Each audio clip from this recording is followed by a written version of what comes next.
Welcome to the Association 100 podcast. The A100 podcast is an extension of our Association 100 bi-monthly newsletter that focuses on best practices, top trends, helpful ideas, and smart strategies and tactics that work in the world of associations. The podcast will feature meaningful conversations with association professionals across the country, taking a deeper dive into trending topics, offering insights that both inform and inspire. Welcome back to the A100 podcast. I'm your host, Colleen Gallagher, and I'm really excited for today's conversation. For today, we're going to dive into the realm of all things sponsorship, and I have two guests joining me today. Dana Johnston is the Vice President of Client Partnerships and Trade Show Marketing for EMC Outdoor. Dana joined the EMC Outdoor team following a 15-year event planning career in the association space. She is a passionate partner to organizations and excited to expand their capacity by creating citywide, out-of-home advertising opportunities for event sponsors. In addition to building collaborative, revenue-generating relationships, Dana is also a mental health advocate and best-selling author of Shine Bright, Seeking Daylight in the Darkness. She serves as a leadership advisor board member for the Professionals for Association Revenue, promotes mental well-being as a founding member of Event Minds Matter, and is an active member of PCMA and ASAE. And I love this last little nugget in her bio. Between events, you can find Dana practicing ballroom dance as she believes success in life requires the same skills as dance, an abundance of grace, and knowing when to lead and follow. Really great advice there. We're also joined by Bruce Rosenthal, a corporate partnership and sponsorship consultant with Bruce Rosenthal Associates and founder and convener of the Partnership Professionals Network. Bruce is a corporate sponsorship strategist dedicated to helping associations develop transformational sponsorship and partnership programs. These programs are designed to increase revenue, enhance member value, grow the association's brand, fulfill the association's mission, and ensure organizational sustainability. Bruce served as Vice President of Corporate Partnerships for a national association. Since 2016, he's been a consultant specializing in sponsorship and partnership program evaluation, competitive analyses, package creation and pricing, prospect identification, implementation strategies, program launch planning, and training and support. So these two really know their stuff, and I'm thrilled to have them both here today. Dana and Bruce, thanks so much for joining me on the A100 today. Thanks, Great Colleen. to be here. Well, Dana, can you start by telling our listeners a bit about your background and how you really came to focus on this world of sponsorships within associations? Absolutely. And thanks so much for having me join you today, Colleen. I made a career transition in 2009 after about a decade in commission sales. I started with the association community on a membership team, and I quickly realized that I would be a better fit in kind of corporate relation, sales, business development type of role. I transferred departments about 2 years later and was able to accelerate the growth of annual meeting revenue by partnering with industry to create more value from their association sponsorship. And in my current role with EMC Outdoor, I support multiple industries and help association teams generate six-digit non-dues revenue through out-of-home sponsorship. And that's really exciting because I get to work with event sponsors and help them target the highly specific event attendees with their advertising. That sounds great. Thanks, Dana. So Bruce, talk to me about the association you worked at that started this journey into the world of sponsorship for you and where you're at today. It had a fairly robust sponsorship program, but it was very cluttered. They had year-long corporate partners, they had a la carte sponsors, and webinars and white papers, and they had over 200 conference sponsors. So anything we could put a logo on in the convention center that moved or didn't move, we would put a logo on. So the association had done a complete revamp of the program, and one of the consulting agency's recommendations was a senior level staff person to run the program. So the CEO asked me to be that person, and as the CEO said, he wanted to move the sponsorship program from the transactional to the transformational, to truly partner with companies. As I said, that was 2009, 2010, just as the economy tanked. So we had some of the priciest corporate partnerships that did have a very strong value proposition, but I knew we had companies like developers, banks that were going to get a little new business from our members in the next couple of years. So that really kind of set me on this journey. What is the real value proposition? Why do companies support organizations and partner with organizations? So we actually reinvented the program 2 or 3 times in the next 6 years to move away from the prospectus, move back to almost a marketing agency model of working with companies to identify their value proposition and ways so we could fulfill that value proposition.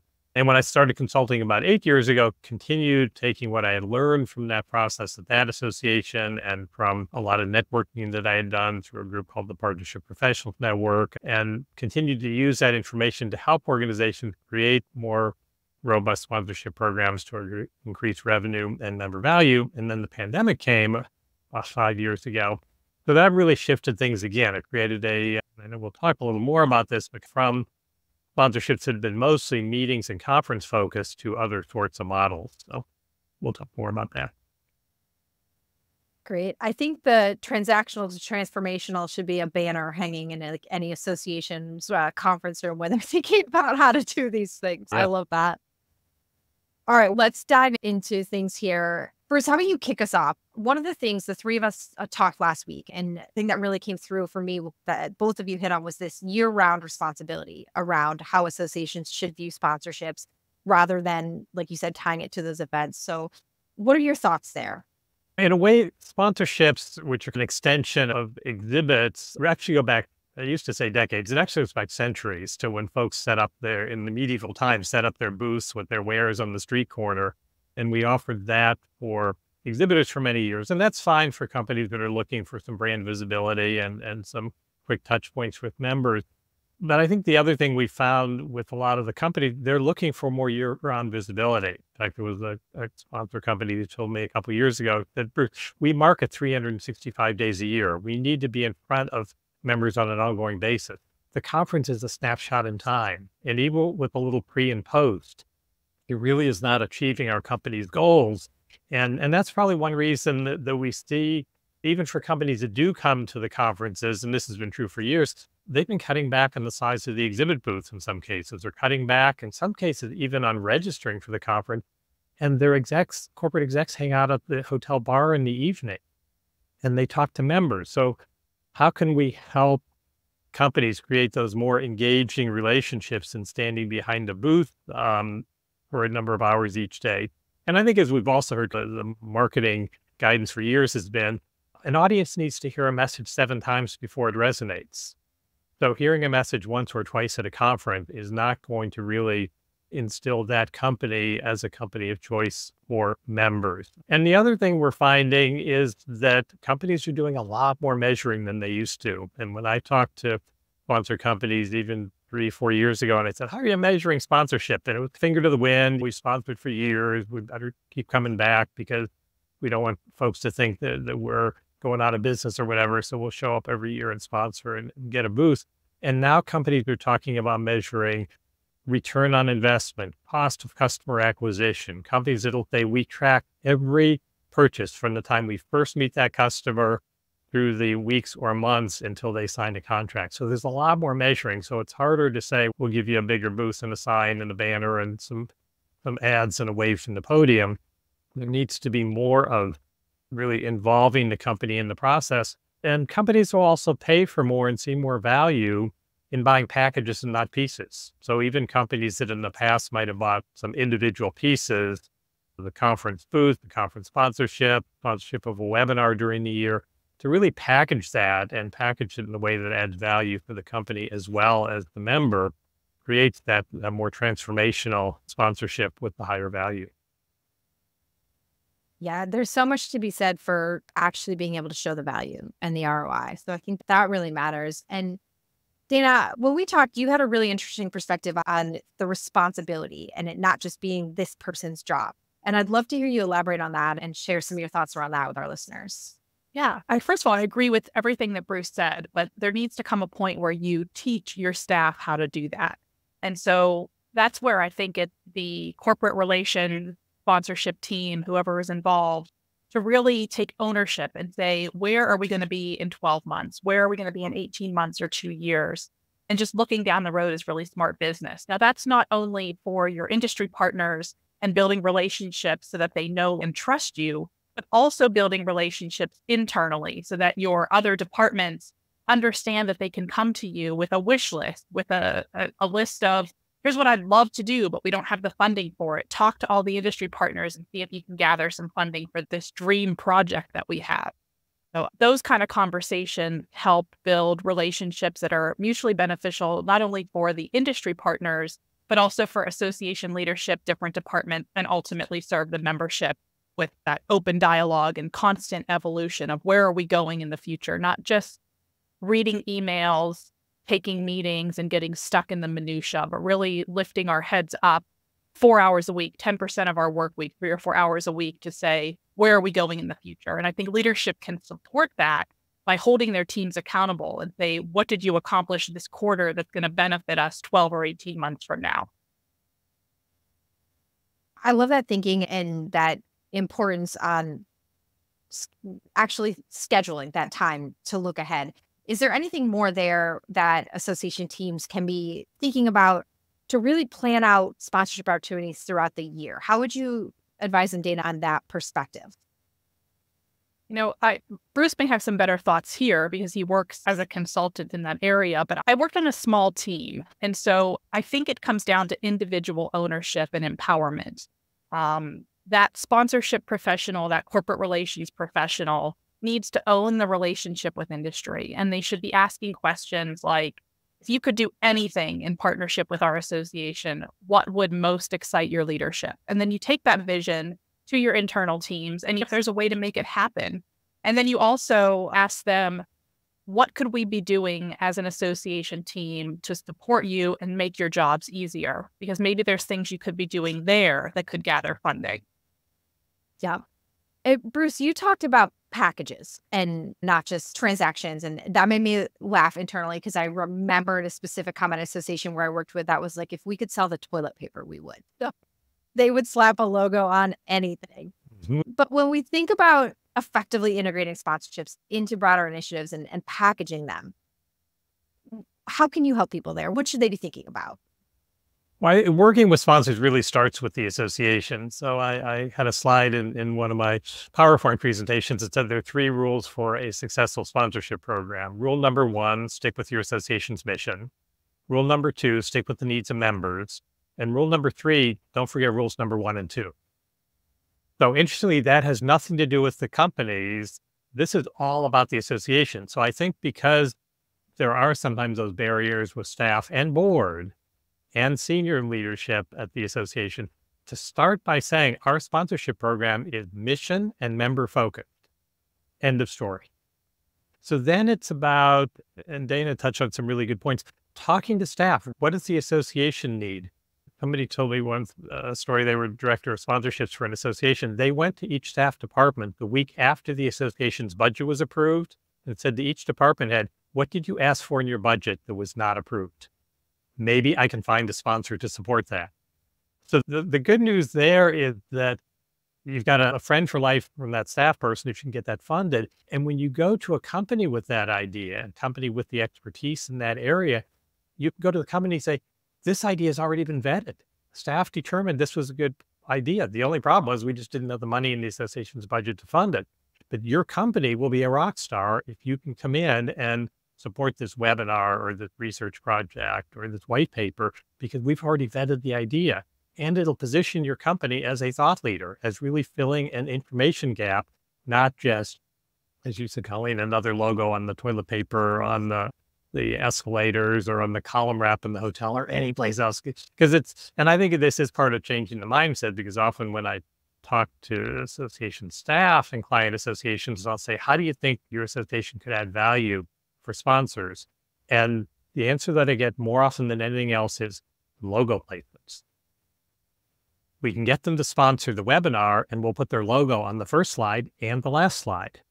And then I talk to the sponsor companies and they're like, in fact, there was a company that told me years ago when I managed the sponsorship program at an association, and I was asking the company for its logo and some other resolution or reversed out of white or something for another sign. And they said, Bruce, we've been a sponsor for 20 years. We have not changed our company name in 20 years. Everybody knows who we are.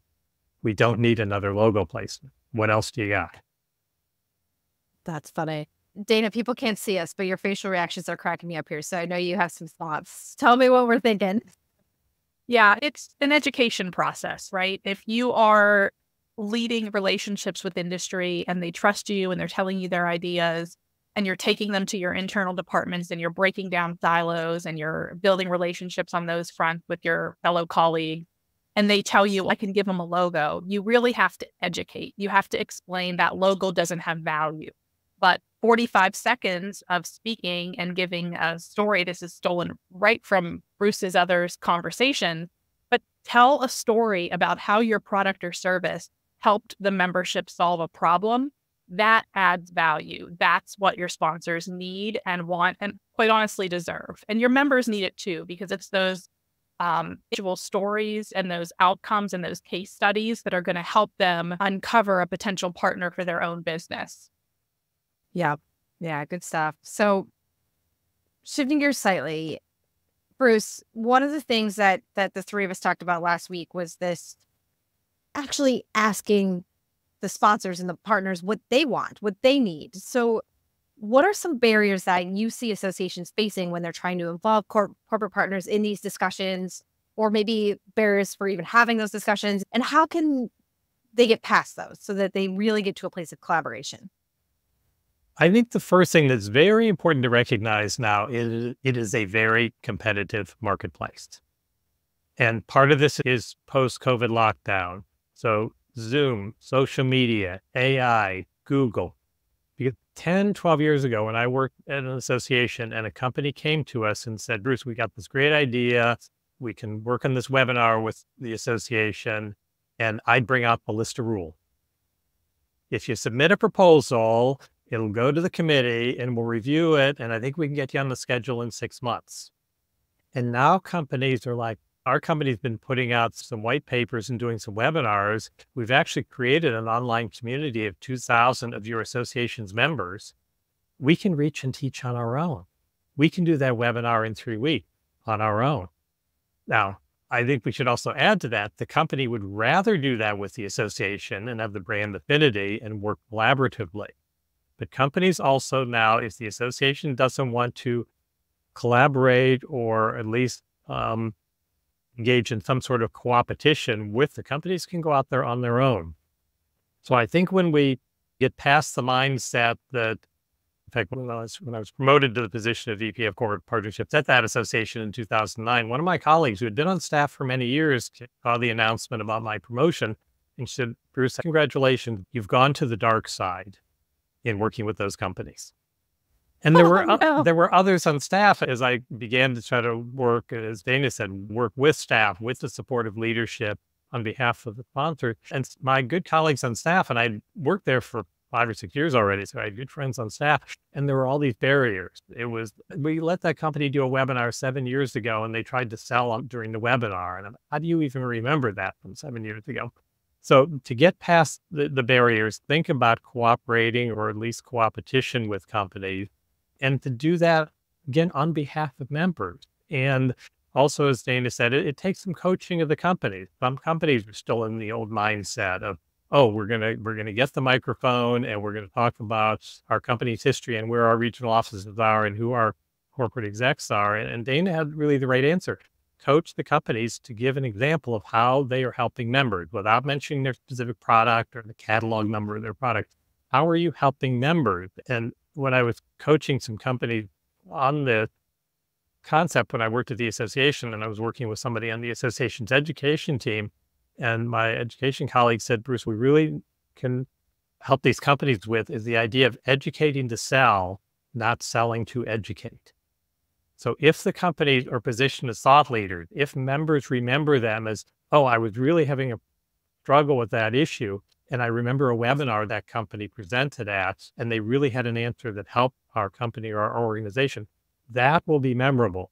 That is educating to sell. So then when the member needs that product or service, then they may think, oh, I know a company that's really smart in that area. They presented a great case study on how they helped one of my colleague members. I'll call that company.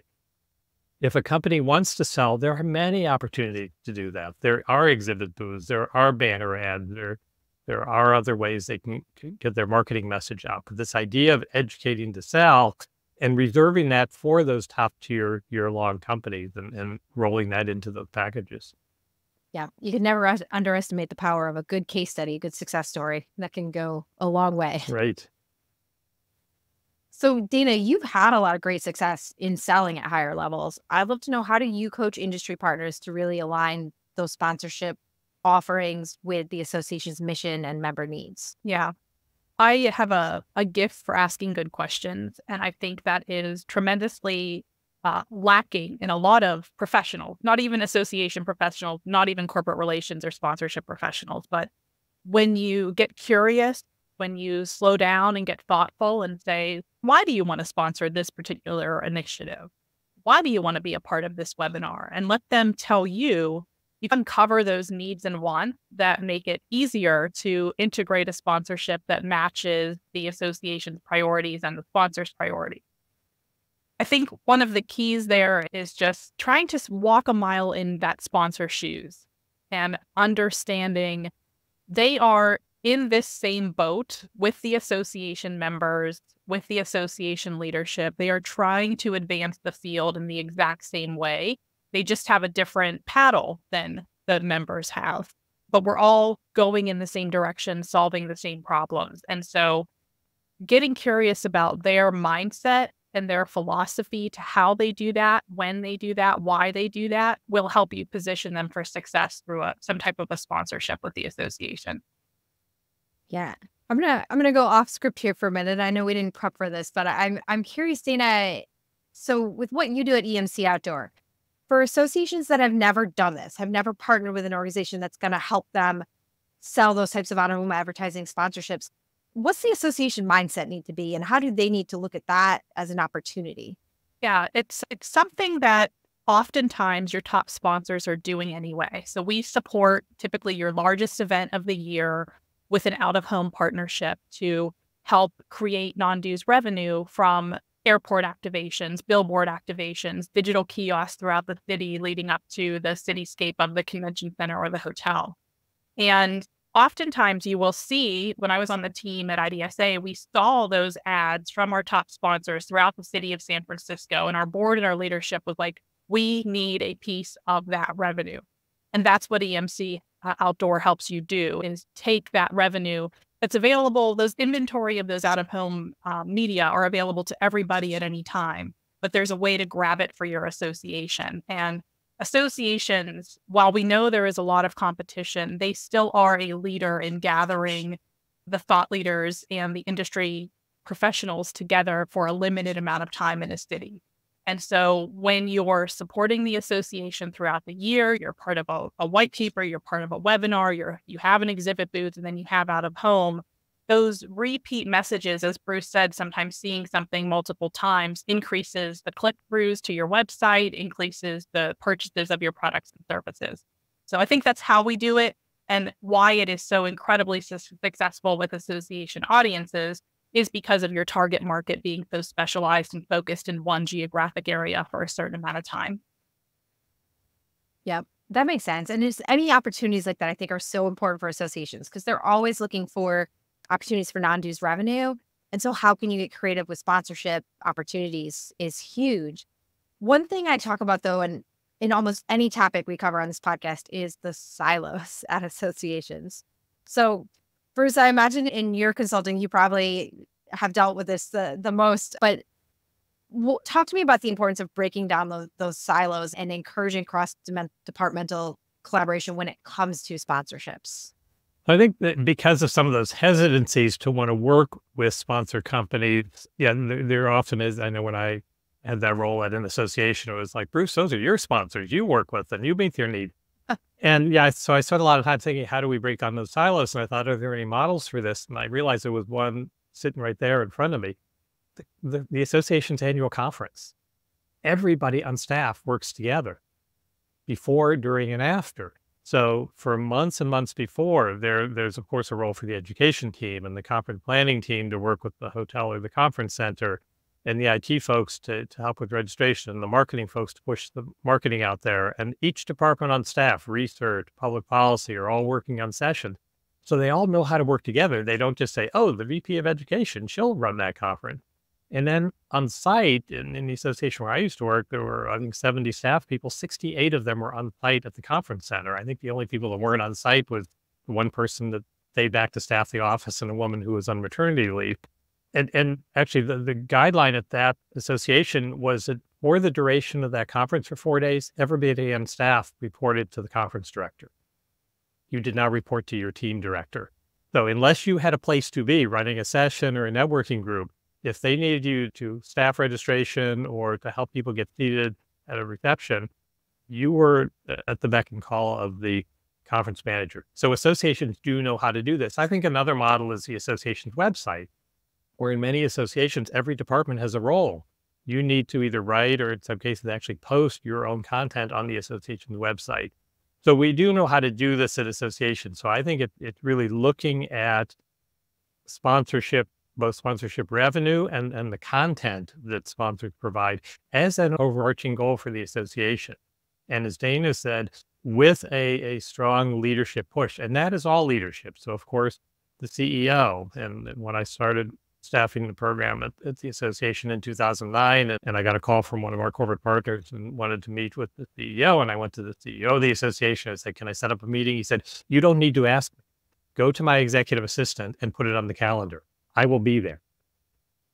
And I think there's a role for HR, so do position description, and department roles need to be revised so that there is that role to help with corporate sponsorships. One of the barriers in some associations is the multiple departments have revenue goals for sponsorships. So the public policy folks are selling white papers, and the communications team is selling webinars, and the conference team is selling exhibit booths. Get with the CFO and take the revenue goals away from different departments, because that just pushes folks into silos. Oh, I need to call these companies and sell my webinars because I have a $100,000 revenue goal. Take their revenue goal away and make it an overarching goal and an overarching revenue budget for the association. So I think there's a role for a lot of folks. And there's also a strong role for the board of directors to lead that sort of change within the organization, and for board members to welcome the opportunity to work with and meet with corporate partners. So the boards are setting strategy at a high level. The companies are setting their business strategy at a high level. Dana said, slightly different focus, but the association's members are the company's customer. It is the same audience. So at the highest level, the senior executives from the partner companies and the senior executives from the association board should be working together on behalf of the members. Yeah, it's so interesting about the piece about thinking about revenue goals for individual departments and things like that. And it's amazing how something that seems like it's driving success and helping people try and do better and reach higher goals isn't thinking big picture and ends up hurting you. So really important way to look at it. Dana, any other thoughts on the world of silos? Yeah, I think it's really important, as Bruce pointed out, to just recognize that certain association professionals, the quote unquote working for industry as a negative. They definitely don't see an alignment of mutual goals. I am fortunate that two associations that I worked for over the last 15 years, both of them were very transparent in all staff meetings about what every department was working on, what the priorities were. I took advantage of that to listen and to understand what was important to other departments. And then in conversations with industry, would often come back to those various departments with ideas, with proposals, with suggestions, because I paid attention in the meeting. It wasn't a priority. It wasn't in my HR job description. It wasn't called out anywhere for me in my annual review, but I knew it was the right thing to do because ultimately the members would benefit from the additional funding of the various programs and initiatives.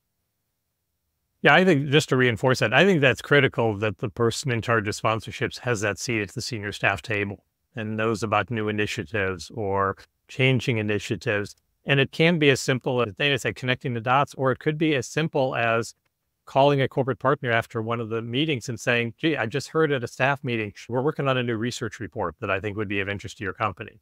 Or even more significant, we're just starting to work on a research project. I think your company has some expertise and you can help us with that project. And then to carry that message both to the corporate partners and to say to staff during that meeting, oh, we have a corporate partner that has expertise in that area. Let's work together. Yep, 100%. So when we talk about strategies to keep sponsor programs fresh and make them forward thinking, Dana, talk to me about how associations can get out of that trap of just, here's the prospectus we use every year. Because in associations, I think they're small staffed, they're working hard, they're doing a lot of things. So it's so easy to just be like, this is how we've done it. Let's keep doing it this way. How do we get out of that? Yeah, that makes a lot of us that are listening to this podcast cringe. We don't want to do what we always did just because we always did it.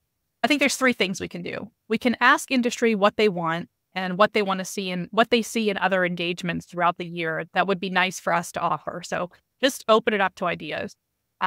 Secondly, I think we need to carefully evaluate the success of every sponsorship that we have and set metrics for it to meet.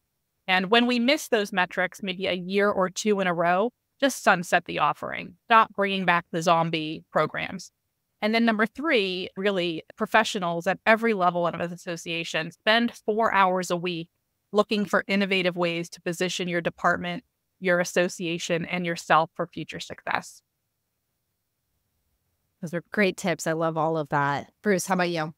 I think for the year-long, truly corporate partnerships, I would say don't use the prospectus. I think the prospectus is great for the conference, for the booth, for the ads. As Dana articulated so well, it's really about having these conversations with companies, asking them about and not so much asking, what do you want? Because some of the companies are still in the same frame of mind that we've been in for decades. If we say, what do you want? They'll say, oh, how about a bigger booth? And, oh, do I get carpeting with that booth? No, what we really want is, what are the company's business objectives and marketing goals? And again, as Dana said, ask questions, ask follow-up questions. And in those initial meetings, I offer nothing. I just listen. And I gather as much of that information as I can from the company. And then I go back to staff at the association and talk to the team. These are what the company's goals are. How do these align with the mission and members? What do members need? And I think what we're also finding now is members have a lot of new needs that they didn't have years ago. So we often think of members' needs as usual based on their profession. What do they need? But now we're finding supply chain issues, worker retention issues, mental health of staff issues. So a whole range of areas where companies may have expertise. And to keep it fresh by having those conversations with companies at least once a year. And there was a company a number of years ago, and I was on the staff of the association, and I would have these annual conversations. And we started off the conversation in the company. So didn't we just have this conversation last year about our goals? And I said, I have a few more questions. And 10 minutes later, they realized, oh, we have this new initiative that I think would be relevant to your members. And it was just from that, as Dana said, showing interest, empathy, asking questions. That's where somebody said, we have 1 mouth and 2 ears. Just continuing to ask questions. And so often, and again, this is a huge differentiator because so many of these companies are used to associations coming in and saying, convention's coming up in 3 weeks, 3 months, and here's the prospectus, and we can get you a bigger booth, and can you sign on the dotted line by the end of the week? And it's a heavy duty sales thing, but really by going to companies and having regular touch points during the year and the big annual discussion around what are your company's goals and objectives, and how can we work together on behalf of the association's members who are the company's customers. Wow, really great advice. And it comes back to, Dana, what you hit on earlier about being able to ask good questions and being a good listener. And it's funny because Dana and I met a few months ago over lunch and just hit it off. And I can see it is that we're both interested in learning about each other and finding commonalities and seeing how we could connect. And I think that might not be innate in everyone, but it's something people can learn. And it's something that people trying to do this for association should focus on learning, because that's going to go such a long way in driving those sponsorships and closing those deals, is asking and understanding the needs of your partners. And it can be a huge differentiator for associations that go down this path sooner than later. I was having that sort of discussion with a corporate partner years ago and asking about their business goals, marketing objectives, what's changed. Do they want to reach a segment of the association's audience, not the whole audience? Sometimes reaching the right 200 people can be more valuable than reaching 10,000 people at a general session. And we were 10 minutes into the conversation, and one of the corporate execs said, "Oh, Bruce, can I interrupt for a minute?" And I thought, did I say something wrong? And he said, "Oh, I just wanted to point out, we sponsor 50 national and state associations.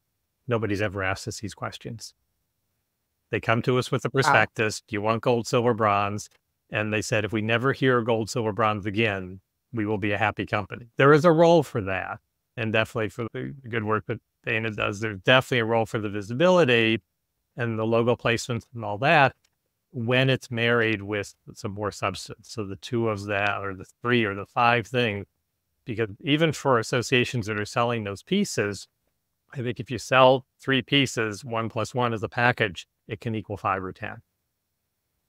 Yeah. Thank you both so much for taking the time for this today. And I think this is just really valuable for our listeners. But before we let you go, we like to wrap up all of our podcasts with a lightning round here with some quick questions so our listeners can get to know you on a personal level a bit more. So we'll alternate back and forth on who goes first. But our first one is real easy. So Dana, where'd you grow up? Pittsburgh, Pennsylvania.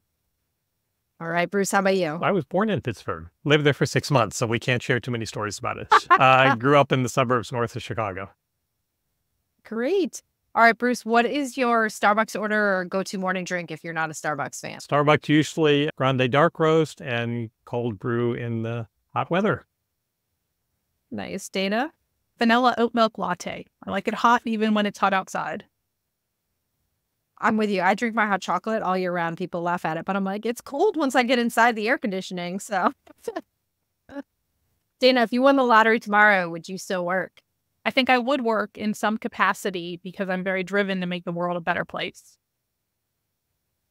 Bruce, how about you? Yes, I would continue to work. I'm having too much fun to stop. Oh, I love that. All right, Bruce, what's the last show you binge watched? Or if it's not a TV show, it can be a book. Oh, TV, West Wing. So good. So good. Dana, what about you? Oh, I need 1 minute to pull up my books. I didn't know I had a book option. I'm throwing a wrench in things here. I am currently reading Think and Grow Rich by Napoleon Hill and devouring it. Ooh, good book. Nice. Nice. The West Wing holds a special place in my heart, and I joke that's what brought me to DC. But when I was in undergrad, I was a journalism major, and I knew I wanted to go in a different direction than that. And so I went straight to grad school, and I was looking at different grad schools, and I was literally watching like episodes on syndication of West Wing over and over again. And I was like, I'm going to be a political speechwriter. Not what I did or what I went to school for, because I realized that probably wasn't something to just jump into because of a TV show. But it did have me looking at grad schools, and it's what brought me down here. Good. So and fairly realistic, because I remember talking to a colleague who worked in public policy, and we were comparing West Wing to House of Cards, and she said House of Cards it's just a bunch of made up stuff that doesn't really happen. Did West Wing, other than the fact everything doesn't happen in 48 minutes, but she said what the script was very realistic for West Wing. And yeah, I know when my wife and I watched the last episode, it was like, but there's gotta be more. What's up? oh, bring it back. Too funny. All right, Dana, what's a food you can't live without? Spinach and tomatoes. All right, Bruce. Chocolate. Nice. And then Bruce, our last one, what's your bucket list travel destination? I couldn't narrow it down to a destination, so I would say river cruises, because that's a lot of destinations. Nice. Yes, I'm like that. I want to go everywhere there. Dana, how about you? I think top of the bucket list is Australia. I want to hold a koala bear. Oh, I love that. I love that. Awesome. This was so fun, and I really appreciate you both joining us on the A100 today. Thanks for having us. It was great. Thanks, Colleen. And that's a wrap on today's episode. Thanks for listening to the Association 100 podcast, brought to you by the A100 publishing team, powered by Onward and Upward Marketing and Communications. You can subscribe to the Association 100 podcast on Spotify so you'll never miss out, or listen via our website at theassociation100.com. Follow us for all the latest insights and trends impacting the world of associations. Thanks for tuning in.